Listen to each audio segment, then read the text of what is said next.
In this video, I've got another easy and delicious fish recipe coming your way: blackened Asian carp.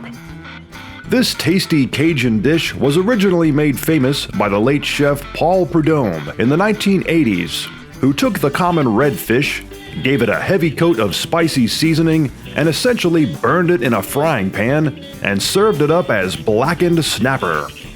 It became a worldwide sensation and a popular way of cooking many other species of fish as time went on. As you'll see in this video, it also works especially well with silver and bighead Asian carp. This video is brought to you by Eat the Enemy, the complete guidebook for catching and cooking one of the most delicious, nutritious, yet troublesome invasive species in America. Order your copies today at Amazon.com or by visiting the 3 Minutes Outdoors website at 3minutesoutdoors.com. This recipe only calls for 2 ingredients besides the fish, and that is Cajun seasoning and unsalted butter. Now, there are many different pre-made Cajun seasoning mixes on the market to choose from, which all work great for this recipe, but you can also make your own by simply combining the following ingredients.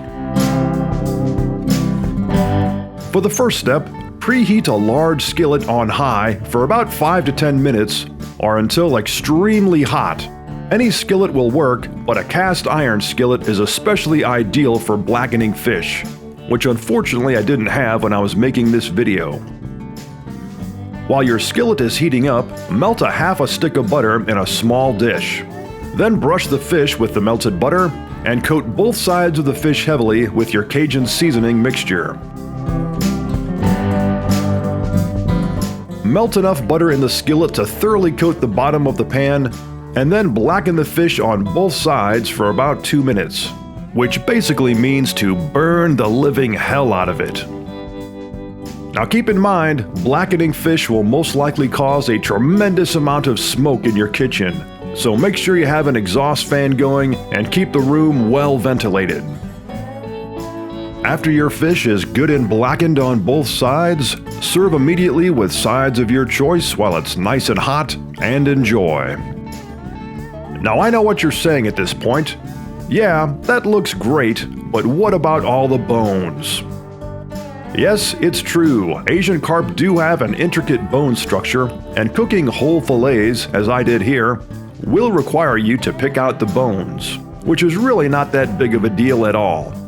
When cooked, silver and bighead bones can be removed very quickly and easily, even faster and easier than removing bones from other popular eating fish such as rainbow trout, which is something I did a past video on to show how simple it really is. Another option is to blacken boneless pieces of Asian carp instead of whole fillets. I'll leave some links below to a couple of videos about how to produce boneless fillets if it's something you're interested in doing. Well, there you have it, my friends. That's another fast, easy, and delicious recipe for you. If you'd like to see lots more videos like this one, be sure to subscribe to this channel.